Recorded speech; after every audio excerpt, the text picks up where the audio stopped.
احناف کہتے ہیں قربانی کے لیے گائے اور بھینس کی عمر 2 سال ہونا ضروری ہے، جبکہ غیر مقلدین کہتے ہیں 2 دانتہ ہونا ضروری ہے۔ ان کی دلیل لا تذبحوا الا مسنہ ہے۔ ہماری دلیل کیا ہے اور ان کی دلیل کا جواب کیا ہے؟ یہ روایت صحیح مسلم میں ہے، لا تذبحوا الا مسنۃ الا ان یعصر علیکم فتذبحوا جزعۃ من الظأن، حضرت جابر کی روایت رضی اللہ عنہ۔ لیکن اس روایت کو غیر مقلد آدھا پڑھتا ہے، اس لیے وہ دلیل بناتا ہے۔ یہ دلیل ان کی نہیں ہے، یہ دلیل ہماری ہے۔ وہ اس روایت کو آدھا پڑھتے ہیں، میں پورا پڑھ دیتا ہوں۔ حضرت جابر فرماتے ہیں اللہ کے رسول نے فرمایا لا تذبحوا الا مسنہ، قربانی میں جو جانور ذبح کرو وہ مسنہ ہو۔ مسنہ کسے کہتے ہیں؟ غیر مقلد ترجمہ کرتا ہے سن دانت کو کہتے ہیں، تو دانت والا ہو۔ جی نہیں، سن کے 2 معنی ہیں۔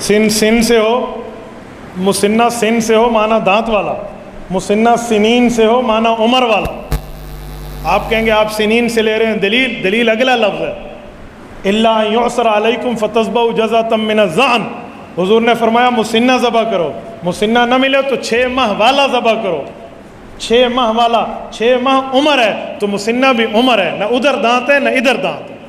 یہ حدیث پورا پڑھیں، اور یہ ترجمہ میرا نہیں ہے، یہ فقہا کا ہے۔ اور امام ترمذی ابواب الجنائز اس کے تحت فرماتے ہیں وَبِذَلِكَ قَالَ الْفُقَهَاءُ وَهُمْ أَعْلَمُ بِمَعَانِ الْحَدِيثِ۔ یہ ترجمہ فقہا نے کیا ہے، اور فقہا حدیث پاک کو زیادہ جانتے ہیں، تو اس لیے ہماری یہی دلیل ہے۔ یہ دلیل ہماری ہے اور پوری دلیل ہے، غیر مقلد آدھی بات کرتا ہے۔ نمبر 1۔ نمبر 2، رسول اللہ صلی اللہ علیہ وسلم نے اس حدیث میں جو جزع فرمایا ہے کہ 6 ماہ والا ذبح کرو، تو 6 ماہ والا ہے، یہاں تو دانت کا لفظ نہیں ہے، تو غیر مقلد دانت کا جملہ لائے گا، 2 سال میں تو دانت دکھائے گا، 6 ماہ والا دانت کہاں جائے گا؟ تو یہ جواب نہیں بنے گا۔ آدھا تیتر آدھا بٹیر نہیں بنے گا، شوربہ حلال اور بوٹیاں حرام یوں نہیں بنے گا۔ بات کھلی ہے، جس کو اردو میں کہتے ہیں سراسر موم یا سنگ ہو جا، 2 رنگی چھوڑ یک رنگ ہو جا۔ تو جو ترجمہ ادھر ہے وہ ترجمہ ادھر ہی کر لیں۔ عجیب معاملہ ہے، ان نے آدھا ترجمہ ادھر کر دیا آدھا ادھر۔ تو احناف کہتے ہیں گائے بھینس ہو تو 2 سال سنین لا تذبحوا الا مسنہ، اور بکری ہو 1 سال، اور اونٹ ہو 5 سال سنی ذبح کرنا چاہیے۔ سنی، اور سنی کا معنی فقہا نے یہی کیا ہے کہ 2 دانتہ ہو، نہیں بلکہ عمر والا ہو۔ 5 سال اونٹ میں، 2 سال گائے میں، 1 سال بکری میں۔ ہاں دمبا دمبی اور بھیڑ مینڈھے میں اگر 6 ماہ والا ہے تو فتذبحوا جزعۃ من الظأن، وہ بھی ہو سکتا ہے۔ تو ہماری دلیل یہ ہے۔ اس کے دلائل اور بھی ہیں، تو جتنا وقت تھا میں نے اتنی بات کر دی۔ دین کے طالب علم کا دوران طالب علمی لڑکا اسکول میں چلا گیا اور دین کے طالب علموں کو چھوڑ دیا، وضاحت فرمائیں۔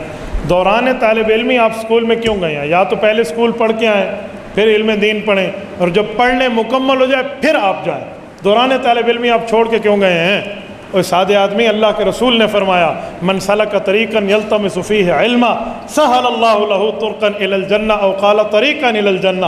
اللہ کے رسول نے فرمایا لوگوں، جو آدمی علم دین کے لیے چلتا ہے اللہ جنت کے راستے اس کے لیے آسان کر دیتے ہیں۔ تو جہاں جنت کا راستہ تیرے لیے آسان تھا تو اس کو چھوڑ کے کہیں اور جا بیٹھے۔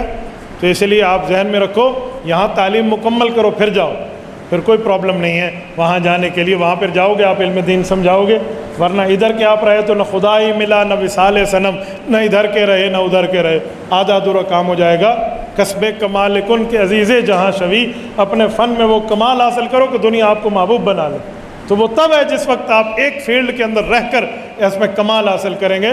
تو آپ کو یہاں چھوڑ کے وہاں جانا یہ متاثر ہونے والی بات ہے، اور مولوی متاثر نہیں ہونا چاہیے، مولوی مؤثر ہونا چاہیے۔ یہ اثر دینے والا ہو، اثر لینے والا نہ ہو۔ ٹینشن دینے کا، لینے کا نہیں، ٹھیک ہے؟ تو پریشانی لیتے نہیں ہیں، پریشانی دینے والی ترتیب بنائیں۔ جو ہنسے ہیں نا، میں اس کی ہڈن پکچر سمجھ گیا ہوں کہ وہ کس لیے ہنسے ہیں۔ ایک بچے نے الطاف کی ماں کا دودھ پیا، کیا وہ بچہ الطاف کی بیٹی سے نکاح کر سکتا ہے؟ لو جی، اپنی بھتیجی سے نکاح کرنے کے چکر میں بیٹھے ہیں خدا کے بندے، سادے بندے ہو۔ اگر کل خانی ورثہ کی اجازت ہے تو اس کا درجہ کیسے ہے؟ سنن ہے، مستحبات ہے، بدعت ہے؟ اور 9 ذو الحجہ کو غسل کرنا کیسا ہے؟ 9 ذو الحجہ کو روزہ رکھنا تو ہم نے پڑھا ہے، لیکن 9 ذو الحجہ کو غسل کرنا یہ کوئی ضروری نہیں ہے۔ ضروری ہے تو اگر آپ نے کرنا ہو تو ایک دن میں 5 نمازیں 5 غسل سے پڑھ لیں، وہ کیا مسئلہ ہے، لیکن ضرورت ہو تو۔ باقی 9 ذو الحجہ والے دن خاص کر کے غسل کرنا، اس کا شریعت میں کوئی حکم کہیں نہیں ملتا۔ اور جہاں تک یہ رہا کل خانی، میرے دوستو کل خانی جو ہے نا، نہ اللہ نے حکم دیا ہے، نہ رسول اللہ نے حکم دیا ہے، نہ صحابہ نے کیا ہے، نہ تابعین نے کیا ہے، نہ ائمہ نے اس کو حکم دیا۔ یہ لوگوں کی رسم چلی ہوئی ہے۔ مولانا مورخ اسلام علامہ ضیاء الرحمن فاروقی شہید رحمہ اللہ فرماتے تھے کہ ہندو مرنے کے بعد رسم پھول خوانی کرتے تھے۔ پھول خوانی کا معنی اوپر پھول ڈالتے تھے، تو مسلمانوں نے اس وقت ان کو جواب دینے کے لیے کل خوانی کر لیا کہ تم پھول خوانی کرو، ہم کل خوانی کریں گے۔ یہ مولانا فاروقی شہید رحمہ اللہ فرماتے تھے۔ تو کہتے ہیں اس لیے جواب تو ان کا تھا، تو اب تو ہندو ختم ہو گئے، اب کس کو جواب دے رہے ہو؟ تو یہ جو کل خوانی والی ترتیبیں ہیں، ان حضرات سے پوچھے کہ کیا اللہ کے رسول نے حکم کیا ہے؟ اور جب ہم یہ کہتے ہیں تو یہ ہمیں کہتے ہیں ہاں تم ختم بخاری کرتے ہو، ختم مشکات کرتے ہو، ختم القرآن کے جلسے کرتے ہو، اللہ رسول نے حکم کیا ہے؟ میں کہتا ہوں چاچے تو چبل بٹا چبل ہے، دماغ تیرا خراب ہے، کچھ سمجھ۔ ہم جو ختم بخاری کرتے ہیں کیا کہتے ہیں؟ فرض ہے، واجب ہے، ضروری ہے، جو کرے نیکی ہے، نہ کرے گناہ گار ہے۔ ہم کہتے ہیں بھئی یہ تو ایک مدرسے کی وہ ہے، ایک مدرسے کی انتظامی جلسہ ہے، ایک ترتیب ہے، آپ کرو تو بھی ٹھیک ہے، نہ کرو تو بھی ٹھیک ہے۔ جو کل خوانی ہے نا، اس کو تو تم فرض واجب کہتے ہو کہ انہیں اپنے مردے بخشوانے کی ضرورت نہیں ہے، اس پہ بھی تم کہہ دو کہ ہم ذاتی طور پہ کرتے ہیں، جو کرے ٹھیک ہے، نہ کرے ٹھیک ہے۔ میں کہوں گا چلو پھر کوئی گنجائش ہے۔ ادھر تو آپ نے ڈنڈا اٹھایا ہوا ہے کہ ہر صورت کریں، اور ختم بخاری والا معاملہ اور یہ معاملہ اس سے جدا ہے۔